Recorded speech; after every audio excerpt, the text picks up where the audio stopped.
Hi guys! So, for today's vlog, so ayan, tingnan nyo, tinitignan na naman ako ni Sky.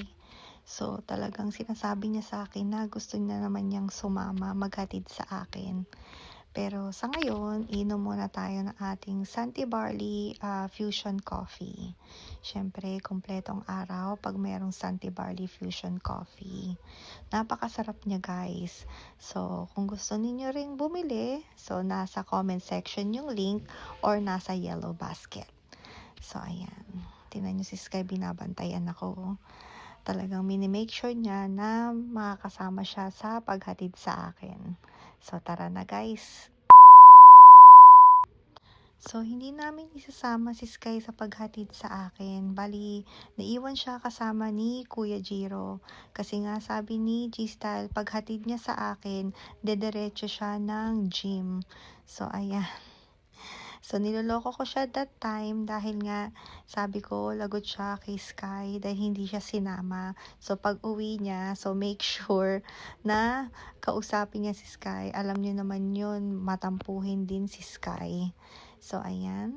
Nantay lang nating mag-green light and then dediretso na tayo sa aking work. So, ayan, natapos na ang aking 8 to 9 hours na work. So, ayan si G-Style. Sinundo na ako and then uuwi na kami para makapag-dinner. Nairita si So, Kuya alam Rene dun niyo naman lumabas kami, guys, putang ina. yun lang ang aming routine everyday. Hindi pa Lalo kami na pag nagsisimula weekday. Lalo na kung may pasok. So, ayan. And then, sabi ni G-Style, ayan, meron siyang fried chicken at saka pansit na binili kanina. At ayan pa, yung ibang chicken na nabili niya. So, ayan. Napakasarap nito guys, tong rotisserie. And then, ito naman yung potatoes. Ayan. Hindi ko alam ang tawag dyan. Siguro fried potatoes. At ayan, si Ate Sky nagtatampo pa rin dahil nga hindi siya sinama kaninang umaga. So, ayan, kain na tayo guys. Siyempre, wala tayong rice. So, ayan lang yung pansit at saka chicken na kakainin natin. Bali yung dalawang klase ng chicken ang dinner natin. So, ayan, sinabayan din ako ni G-Style at ni Kuya Jiro, siyempre. So, and then si Ate Sky, binigyan na rin namin ng chicken.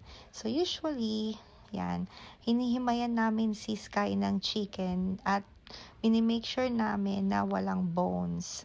So, syempre, hindi naman pwedeng may bone yon. Kawawa naman ang Ate Sky, baka matusok. Ayan, hinihimayan namin siya and nilalagay namin, ihahalo namin sa kanyang dog food. At ayan, meron din si G-Style na binili na buko juice. Pero hindi ito yung Philippine na buko juice. I think Thailand ata to or somewhere. Hindi ko alam guys. Pero sa Asia din yung buko juice na yan. So, comment down below kung alam niyo or familiar kayo sa brand na yan. So, alright guys. Thank you guys for watching. See you guys next time. Bye guys!